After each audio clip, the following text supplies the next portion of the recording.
Ladies and gentlemen, welcome to BSV TV. I'm your host Satoshi, and on this show we'll be defending the one and only, truly genuine Bitcoin. The Bitcoin that Satoshi Nakamoto designed in his white paper as a peer-to-peer electronic cash system for the world. Let's get the disclaimers out of the way. So all the statements that you hear on this show are opinion and must only ever be taken as opinion. They are never to be taken as any form of advice, family, financial, sexual or otherwise. And on that note, let's sit back, relax, have some fun and enjoy the show. Get paid for your content in Bitcoin and set your own fee on Streamanity. Yeah, I'm not surprised I wasn't asked why I'm convinced Craig is Satoshi. I posted on Reddit. He signed in my presence using the private key from block number one, the very first mined Bitcoin block. On a computer that I'm convinced had not been tampered with, on software I'm convinced that had not been tampered with, a message of my choosing. At Enchain, we've just funded a number of universities doing, so far, a test up to 1 gigabyte because it validates what we've already done independently. We've tested up to 380 gigabyte blocks. We've tested 1 million transactions a second and transaction sizes up to 20 megabytes. Super complex scripts. Basically ones that can run operating systems. That's all of global commerce times about 50. On top of that, we can have complex scripts. On top of that, we can scale each of those transactions 1,000 times, which effectively means about 1 billion transactions per second, which means we can then have all derivatives, all complex trades. That means high frequency trading. It means everything that happens globally. Is the market that effectively BSV is going for, is that global e-commerce, which is currently valued at $29 trillion? No, that's too small. Buy and sell Bitcoin instantly at bsvgravity.com. And you can now book and pay for your winter holiday at skibsv.com. Alrighty people, oops, let me do a little bit of DIY here. Here we go, rock and roll. There we go, that's what we want, looking good. Right, welcome to Satoshi TV, aka Bitcoin is VTV, aka It's Just Bitcoin. Today's date is Tuesday, the 27th of July, 2021. Let's be gone. Come on, let's do this. So, some articles I want to get through today, as there is never a dull moment in crypto. My goodness me. So, let's have a look at some of this news from out of CoinGeek way, shall we say. Binance takes page out of online gambling playbook as regulators bring hammer down. All right, let's see what's going on here then, shall we? Stephen Stadbroke. So the beleaguered Binance cryptocurrency exchange continues to rein in its excesses in a bid to avoid the fate suffered by some US-facing online gambling sites. On July 26th, that was yesterday, Binance announced that its customers will soon lose the capacity to engage in margin trades involving the Australian dollar, euro, or British pound. Digital currency pairs based on any of those fiat currencies will no longer be accepted as of August 10th, while existing orders and pairs will be automatically settled and delisted by August 12th. Suddenly, Binance falling into line with regulation because they want to continue business. Funny that. The announcement came 2 weeks after Clear Junction, a major European payments partner, announced it would no longer permit euro or pound deposits or withdrawals to Binance. The move was the latest in a long line of financial rails that Binance has lost following warnings by financial watchdogs on multiple continents. Binance's products list has also been shrinking under the regulatory pressure. Earlier this month, Binance announced its immediate halt to new sales of stock tokens, with existing token holders given 90 days in which to close their positions. That move followed a warning by Hong Kong Securities and Futures Commission that Binance was an unlicensed platform operator, against which the operator would not hesitate to take enforcement action. Breaking up is hard to do. Stock tokens are also offered by the FTX exchange, in which Binance was an early investor. Not that long ago, FTX called Binance a trustworthy partner and a strong supporter whose experience and know-how will help FTX grow faster and larger. But Binance divested itself of its entire FTX stake last week during the latter firm's record $900 million funding round. Oh dear. All those investors are probably going to lose everything. Binance CEO CZ told Forbes that having FTX buy out its stake was part of normal investment cycle, but it's hard not to see FTX founder Sam Bankman-Fried trying to put as much distance as possible between his firm and the toxic regulatory soup that Binance has become.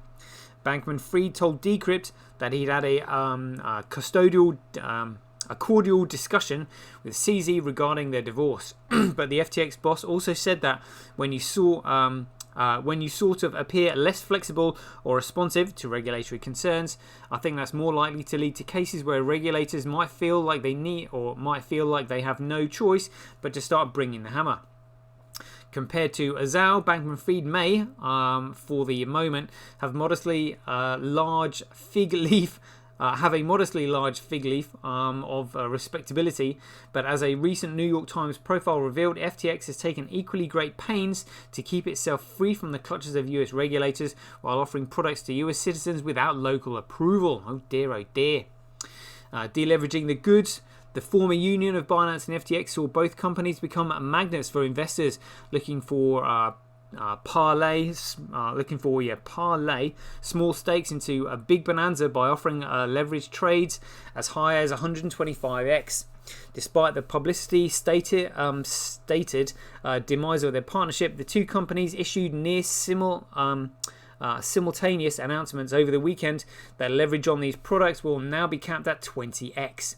Bankman-Fried disingenuously tweeted that the cap was partially because we tried to encourage responsible trading, while CZ said it was done in the interest of consumer protection, but also because Binance didn't want to make this a thingy.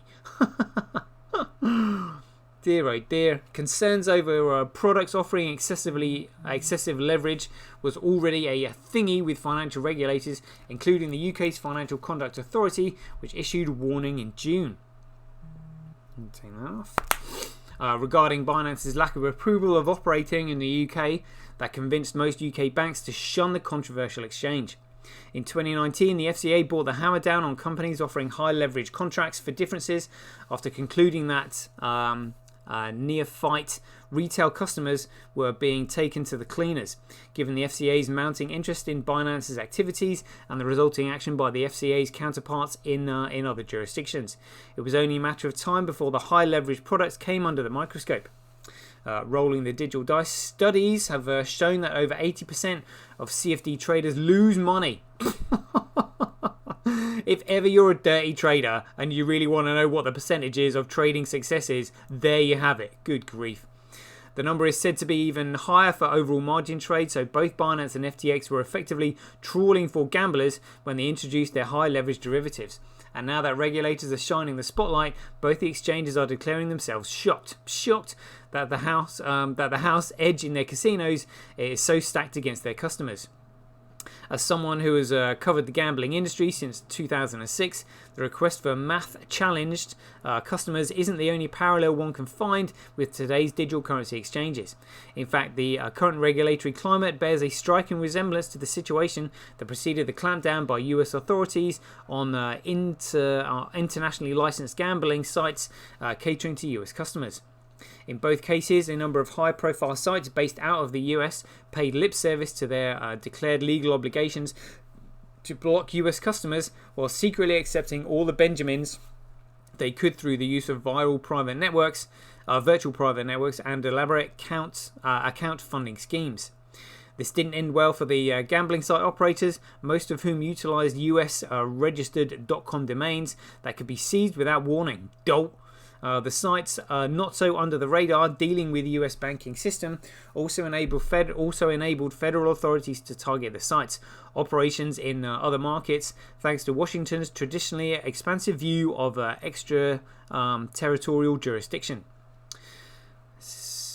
I don't need to read all of that, but I mean, you get the picture. We know what is coming. Yes, indeed. Let's see what else there is. Craig Wright posts a new blog tackling Bitcoin as a security. Yeah, I've read that. It's quite a good piece. Bank of Russia wants digital currency companies out of stock exchanges. Nigeria eyes an October launch of CBDC after 5 years of research. Dull. Huh. Well, if it's not on Bitcoin, there's just simply no point. Completely centralized systems. It's crazy, really, when you think about it. Let's have a look at tech. See if there's any tech news here. BSV is a store of value. Oh, that could be a little bit of a controversial topic. Let's see what's going on here then. By Jerry Chan. All right.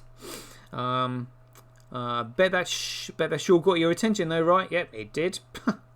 Sorry, but store of value is not an intrinsic design goal of BSV.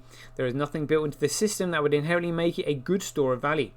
If it were to eventually become a good store of value, which means that its price does not fluctuate too much on the upside or down, and is also under a savings vehicle by a large number of people in the world, it would be an emergent quality and not an intrinsic one. Be skeptical of anyone who tells you that a cryptocurrency is a store of value by design. This is a falsehood. All cryptocurrencies are utterly worthless anyway. Store of value is an acquired characteristic, and there is nothing in a design of a currency that would make it a good store of value by decree alone. Even fiat currencies have this problem. Just ask Venezuela about their bolivar. A fixed money supply is merely just one aspect of being a good store of value. Equally important is the ability for someone to be an accepted notable instrument for trade within a large enough economy. This is the aspect that most BTC proponents hope you don't realise. That said, onto the actual real topic of BSV as a series this week. BSV is a source of truth. It is about time we address some real-world, positive social, economic applications of BSV, that of a universal source of truth. While the previous article spoke more on the technical innovations of BSV, which would allow for a budding entrepreneurs to build new platforms that buck the status quo of Silicon Valley, this week we shall address the much bigger societal scourge that plagues our daily lives today: social media. The reason I start this week's article with an obvious provocative topic was to illustrate a point. That is, the current internet revenue model is based on eyeballs on screens. The more views a web page gets, the more the prospect of earning from selling ad space on it will be. This has transformed what started off as a free cyberspace of information and ideas to one of advertisements, shock and awe, tabloid headlines, fake news, flaming tweets, and 10-second TikTok twerks. This is cause for the stupefaction of the internet and of society as a whole. In a world where true information and moderate opinions do not earn as much as extremist or ostentatious ones, the bias towards the slowly Gordian sensational grows ever stronger. Truth doesn't matter anymore. It's more about news or opinions that can't go viral. Fitting in a world that is currently gripped in a viral pandemic of COVID-19, which has been precipitated and amplified via viral social media methods itself. We presently live in a world where it's very hard to figure out what news to believe and what news is just fake echo chamber noise. How can BSV technology be applied to help start to solve this systemic cancer in society? BSV is a time-stamping server, a tamper-proof evidence trail. Straight from the white paper, Satoshi tells us that Bitcoin is a distributed timestamp server. This is the primary function of blockchain, additionally due to the inclusion of the hashes of transactional data into each chained block's header. Any tampering of data is detectable. This is what common people refer to when they say immutable, which isn't strictly the same thing as data can be altered or deleted, but the alteration would be publicly detectable. BSV also brings with it the innovative approach of proof of work as a consensus mechanism, which ensures that it will always be more profitable to act within the rules of the system instead of breaking them. This alone allows us to have a public medium where attestation and proofs can be publicly logged reliably and, if needed, called upon later. That's a great idea. The first application of this technology is the implementing of self-sovereign identities on blockchain.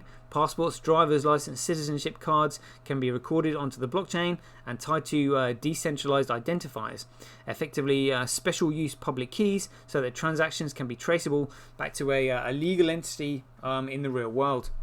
With this identity layer, we can start to affirm and validate transactions in a way that the true real-world entities could be proven to have taken part in, created, or certified the transaction in the past. This record would be indelible and unalterable. This is the beginning of the honest and fair oracle of truth. Yeah, absolutely. Loving that, Jerry. I will read all of that in my own spare time, but as I'm doing a show and we're limited for time, we'll leave that one there. Great article. Excellent.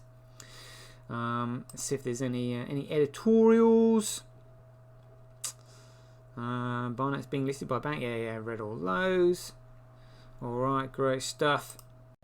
Let's have a look. See if there's any interesting stuff on Cointelegraph. Again, it's always going to be about like price going up and down. Good grief. Dash launches retail consumer app for shopping in stores across America. What a joke. Senator Warren urges Treasury Secretary Yellen to combat rising crypto threats. Blockchain tech is holding NFTs back because of these 3 design flaws. Whatever. Binance will work with regulators as it expands, says CEO. He's such a liar. 1 Inch Foundation plans to distribute 10 million tokens to compensate for gas costs. Again, another complete scam. These tokens aren't worth anything. Blockchain platform offers security and accountability that DeFi cannot. Well, yeah. I mean, good. They're so delusional. So delusional. Solana Hackathon aims to bolster crypto innovation in India. Proof of history, whatever they call it. Honestly, it's just so... There is no competition in the system.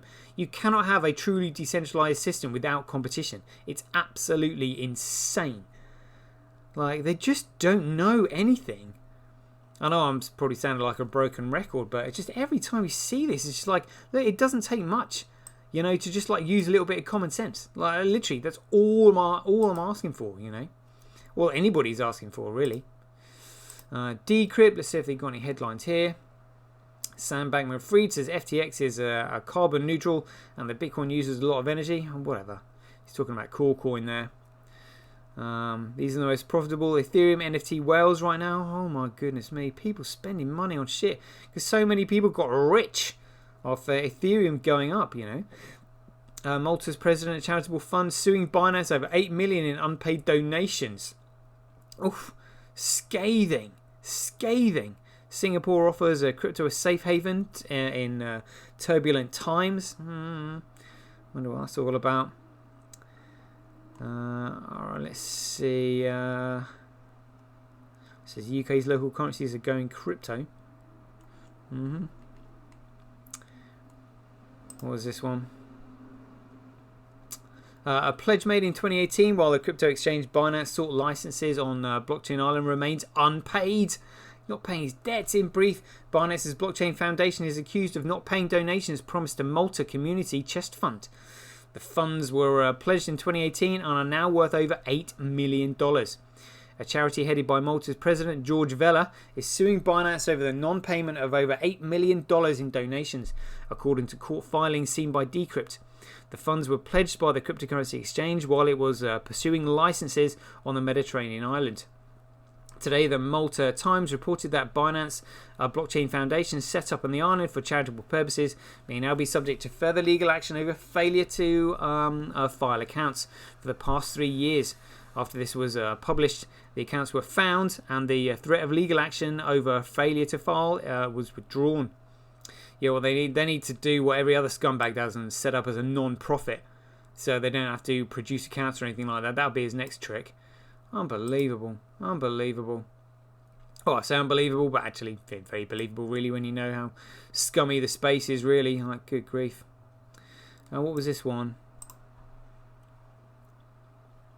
Local currencies like Brixton Pound and Bristol Pound failed to save the British High Street, but can they succeed as stablecoins? What?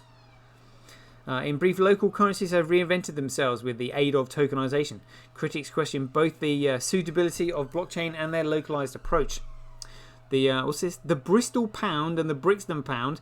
Oh my goodness me, absolute scams. Were touted as the saviours of British High Street, but their progress as local currencies was cut short, in part by fears over the use of physical cash during the coronavirus pandemic. Now inspired by cryptocurrencies, the two independent projects are drawing up plans to go digital in the form of tokens and eventually as stable coins. Oh my god. Oh my, it's such a stupid idea. Honestly, people have absolutely no clue about money whatsoever. Oh my god, they're going to get arrested for breaking the law. It's so ridiculous. It's literally one of the most ridiculous things I've ever heard. Oh my god. People want to put their face and name to these scammy projects. Absolutely insane. What's this? Goldman Sachs files DeFi ETF application. Are you kidding me? Bitcoin mining difficulty parameters set to increase for the first time in 8 weeks. Alright, let's see what this is all about then. Here we go. So Bitcoin's hash rate has slowly crept back up between 85 exahashes per second to 125 exahashes on July 14th. The increase in hash power has made it so the next mining difficulty change will increase for the first time in 8 weeks. The 4 consecutive difficulty drops turned out to be the largest slide in Bitcoin's lifetime, and that's seemingly coming to an end in 4 days. Bitcoin's hash rate moves northbound. The price of Coolcoin dropped for a few consecutive weeks, and during the same time frame, China's crackdown over Coolcoin miners was also happening. On May 15th, Coolcoin's price began sliding from just above $50,000 handle to end up just above a 30k zone on 19th of May. A price drop essentially removes revenue from Coolcoin miners when BTC started sliding on May 15th. The mining difficulty had jumped 2 days earlier up to 21.53%, higher than the adjustment before. Because it was over 21% more difficult for miners to find a block, the next 2 weeks were grueling. On top of this, what follows was a Chinese government in various provinces cracking down on Coolcoin miners and banning the act within the specific areas. Miners taken by surprise were told they needed to shut down facilities by a certain date. Prior to June 9th and 2 small dips to 137 exahashes, the hash rate managed to remain over 150 exahashes with the difficulty 21% higher. However, China's actions had impacted Chinese Bitcoin miners,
So Binance's NFTs marketplace has announced it's teaming up with St. Petersburg-based Hermitage Museum to issue tokenized collectibles depicting the works of renowned artists, including Leonardo da Vinci and Vincent van Gogh. On July 27th, Binance revealed it's partnering with the museum to create and issue non-fungible tokens at the end of August. All Binance users will be able to participate in the auction. So again, it's limited to only Binance users as well. The blog post attributes the idea to tokenize the artworks to the Hermitage, which the auction slated to launch limited edition NFTs, copies of Da Vinci's Madonna Lita, Van Gogh's Lilac Bush, and Claude Monet's Corner of the Garden at Montgeron. And I really need to pronounce his name, don't I? Giorgione's Judith. 2 NFT copies will be created of each masterpiece, one of which will be auctioned via the Binance NFT marketplace, while the second tokens will be stored at the museum. Each NFT copy will be signed and dated by the Hermitage director, Mihail Petrovsky. I mean, it's quite shocking actually that they're even going into deal with Binance, even on Binance Smart Chain, with the with the press that it's got. Why on earth would you go into a partner with a criminal entity? Or at least questionable at the very least. I mean, my God, it's crazy. Again, it's just ignorance. They have no idea that the Binance Smart Chain is really a dumb idea. A really dumb idea. It's full of scams, exit scams. It's ridiculous.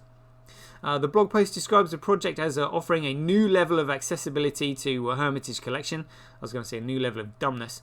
And emphasizing the democratic nature of the museum.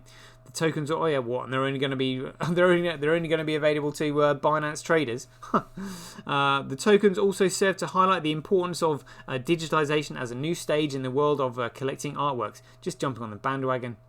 Petrovsky noted the Hermitage's intention further leverage NFTs and other digital technologies moving forward, stating new technologies, in particular blockchain, have opened a new chapter in the development of the art market, led by ownership and the guarantees of this ownership. What an absolute pile of crap. Oh my goodness me. It's shocking that people don't know this, but we're just going to have to watch this space, sit tight and see what happens. Like, oh my God. Right, I can't see anybody in the chat box right now. I hope Twitch has been broadcasting, but we'll leave it there. Hope you enjoyed the show. So as ever, be aware, take care, stay safe out there, enjoy giving. Catch you guys later. Get paid for posting your pics on Relica. Download the app now at www.getrelica.com. Get your tweet etched on Twitch, forever on the Bitcoin blockchain. Do it today at www.jointwitch.com. BuyBSV.live, the best place to buy Bitcoin SV online.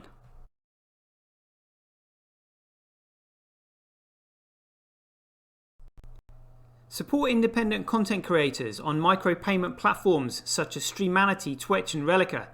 We should profit from our data, not the large corporations who track, monitor and sell it. If you enjoy the Bitcoin content that I produce, please support me by heading over to www.satoshi.tv, where you can keep up to date with all the latest news, gossip and content as it's created. Thanks very much. To get started in Bitcoin, go to freebsv.com, where you can claim your free Bitcoin. Then head over to Twitter and follow @IamSatoshi, where you can take part in his very generous and world famous free giveaways.